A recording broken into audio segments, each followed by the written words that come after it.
Dr. Leah Esser, and I am so honored to be introducing the next President of the United States of America. Vice President Kamala Harris. As an educator, I am so proud of the work that I do to serve our state and teach the next generation of leaders. But if it were not for the Biden-Harris administration, I would still be obligated to student loan debt and unable to unconditionally serve the scholars I love. But thanks to the Biden-Harris administration's commitment to public service, I had almost all of my student loan debt forgiven, giving me the opportunity to serve the scholars I love without being burdened by debt.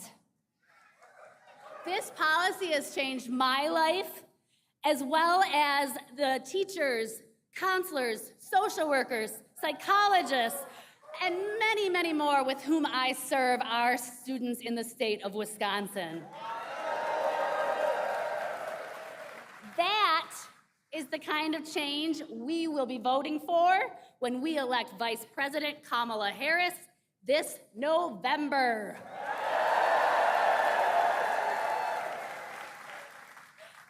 Vice President Harris has been standing up for ordinary Americans her entire career, from her service as a prosecutor to her time as district attorney, attorney general, United States Senator, and Vice President of the United States. She has always stood for the people. As Attorney General, Vice President Harris stood up for the students who had been taken advantage of by for-profit colleges. And Vice President Harris, and as Vice President, she fought for student debt relief. I know that when we elect her President of the United States, she will be fighting for us. And just yesterday, she won the support of the delegates needed to lead our party.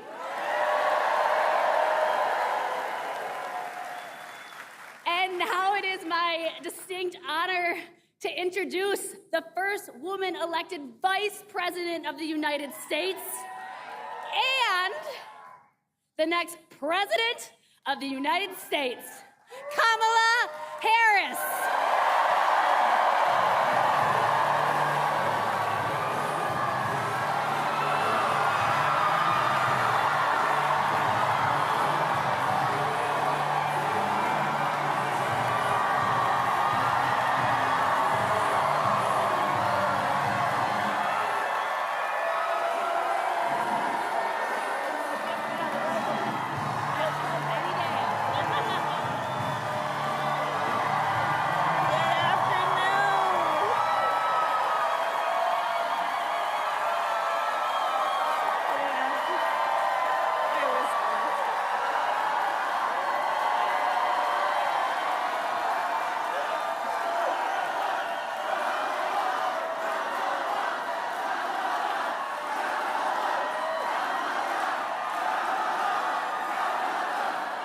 Thank you all.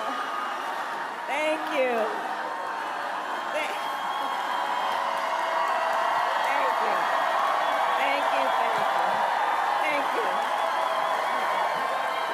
Thank you all. Thank you. Thank you, everyone. Thank you. Thank you. Good afternoon, Wisconsin. Good afternoon, everyone. Thank you. It is good to be back. Thank you all very much. Can we please hear it for Leah and her extraordinary story and leadership? Thank you. And I do believe our teachers do God's work. They teach other people's children, and God knows we don't pay them enough. Let's thank her. And it is so good to be here and be back with so many extraordinary leaders, including my friend, the great governor of Wisconsin, Tony Evers. He's here somewhere. My dear friend, Senator Tammy Baldwin. And you know, I had the privilege of serving with Tammy when I was in the United States Senate, and she is always fighting for the people of this state, and I know that the folks that are here are going to make sure you return her to Washington, D.C. in November. Yes, we are going to elect her back to Washington, D.C. It is so good to be here also with Lieutenant Governor Sarah Rodriguez, Attorney General Josh Cole, Wisconsin Secretary of State Sarah Godlewski, County Executive David Crowley, Mayor Cavalier Johnson, and the great State Party Chair Ben Wickler, who I have worked with. Ben, you and I have been working together for years, and I can attest he knows how to build the infrastructure that delivers wins up and down the ballot. Thank you, Ben.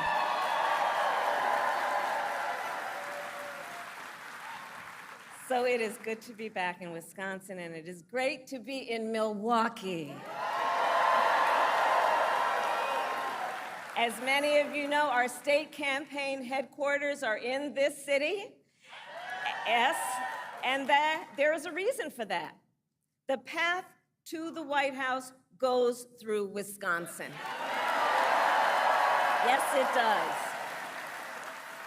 And to win in Wisconsin, we are counting on you right here in Milwaukee. And you all helped us win in 2020. And in 2024, we will win again. Yes, we will. So, Milwaukee, I want to start by saying a few words, and I could really speak at length, but a few words about our incredible President Joe Biden.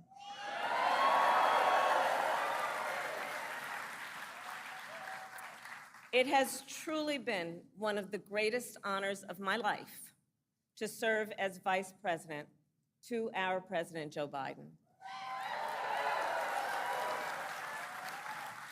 Joe's legacy of accomplishment over his entire career and over the past 3.5 years is unmatched in modern history. In one term, think about it, in one term as president, he has already surpassed the legacy of most presidents who served 2 terms in office.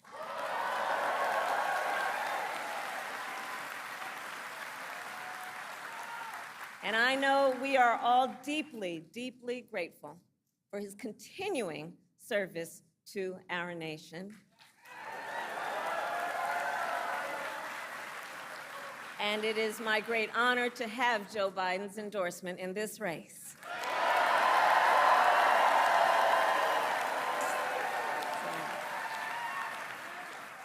So, Wisconsin, I am told as of this morning that we have earned the support of enough delegates to secure the Democratic nomination.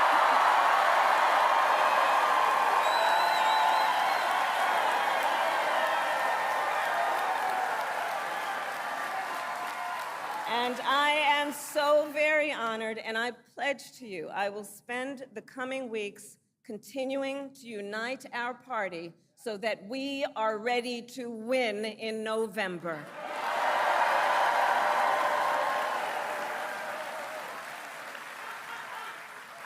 So, friends, we have 105 days until Election Day, and in that time, we've got some work to do. But we're not afraid of hard work. We like hard work, don't we?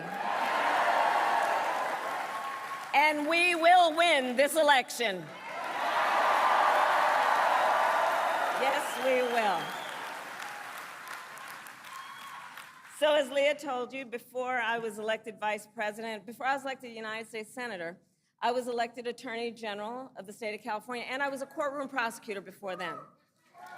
And in those roles, I took on perpetrators of all kinds. Predators who abused women, fraudsters who ripped off consumers, cheaters who broke the rules for their own gain. So hear me when I say, I know Donald Trump's type.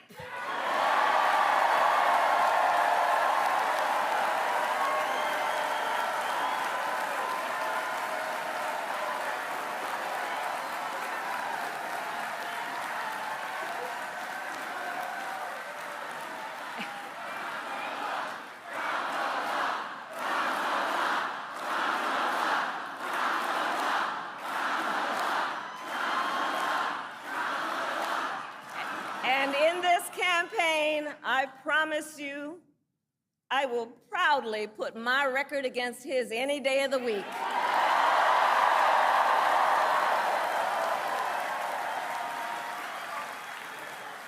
As Attorney General of California, I took on one of our country's largest for-profit colleges that was scamming students. Donald Trump ran a for-profit college that scammed students. As a prosecutor, I specialized in cases involving sexual abuse. Well, Trump was found liable for committing sexual abuse. As Attorney General of California, I took on the big Wall Street banks and held them accountable for fraud. Donald Trump was just found guilty of fraud on 34 counts.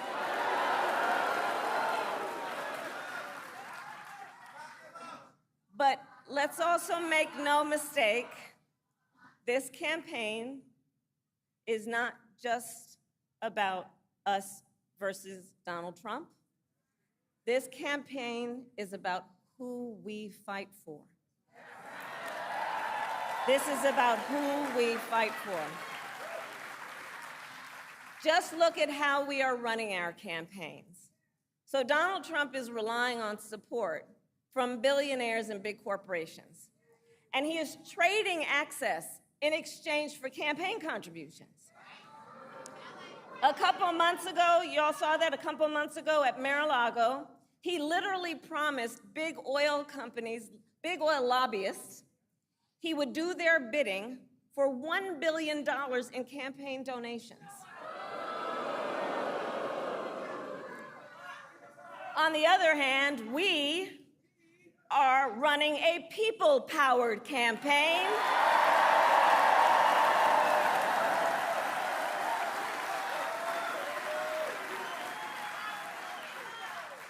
And we just had some breaking news. We just had the best 24 hours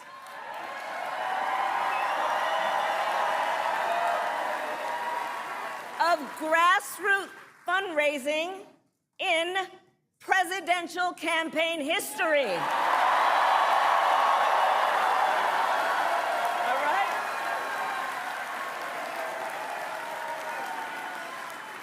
And because we are a people-powered campaign, that is how you know we will be a people-first presidency. And Wisconsin, this campaign is also about two different visions for our nation. One, where we are focused on the future. The other, focused on the past. We believe in a future where every person has the opportunity not just to get by, but to get ahead.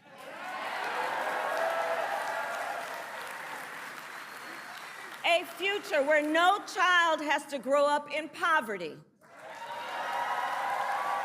Where every worker has the freedom to join a union.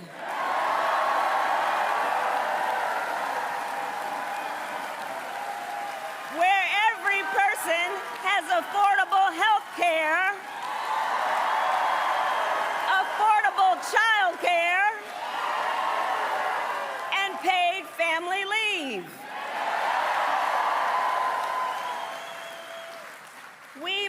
in a future where every senior can retire with dignity.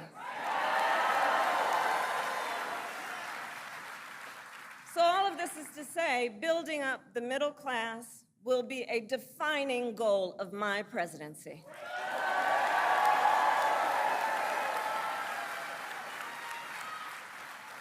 Because here's the thing we all here, Wisconsin, know. When our middle class is strong, America is strong.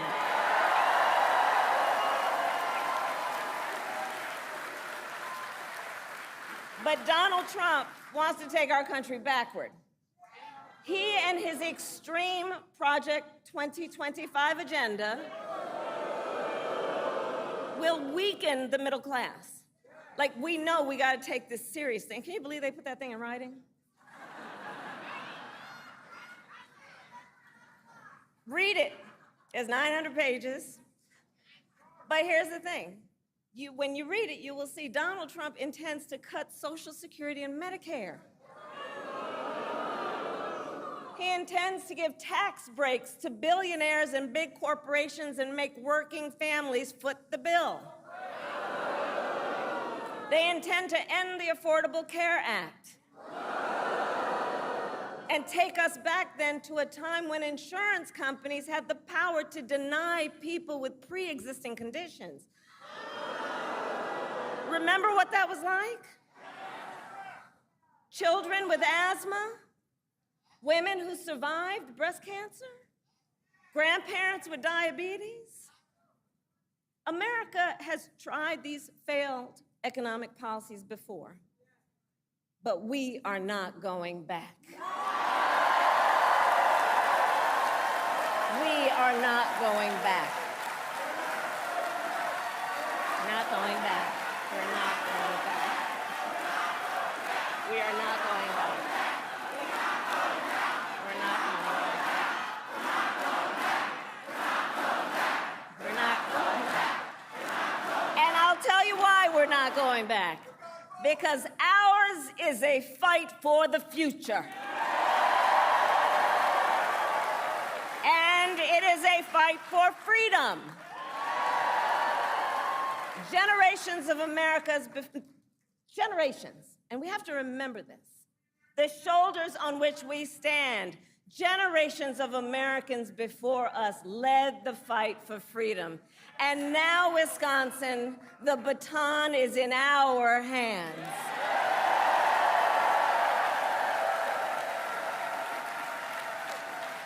We, who believe in the sacred freedom to vote, will make sure every American has the ability to cast their ballot and have it counted.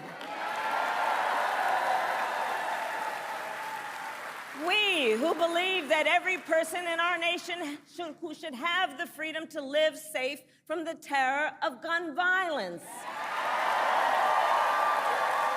will finally pass red flag laws, universal background checks, and an assault weapons ban.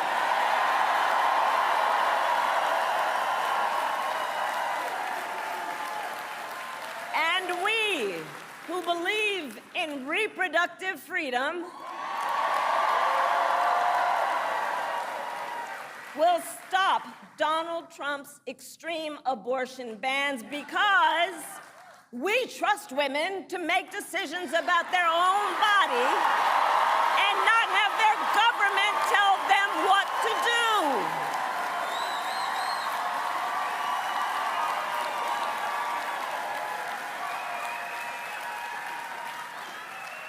And when Congress passes a law to restore reproductive freedoms, as President of the United States, I will sign it into law.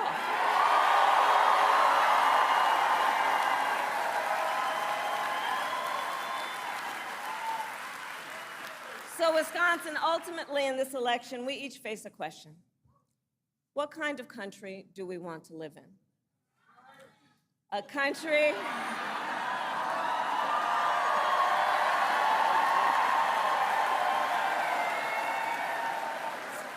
and to your point,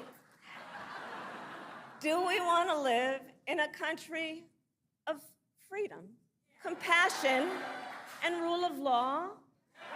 or a country of chaos, fear, and hate? And here's the beauty of this moment. We each have the power to answer that question. The power is with the people. We each have the power to answer that question. And in the next 105 days, then we have work to do. We have doors to knock on, we have phone calls to make, we have voters to register, and we have an election to win.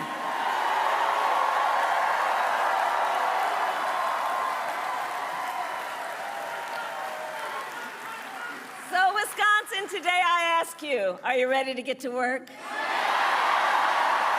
Do we believe in freedom? Do we believe in opportunity? Do we believe in the promise of America? And are we ready to fight for it? And when we fight, we win. God bless you.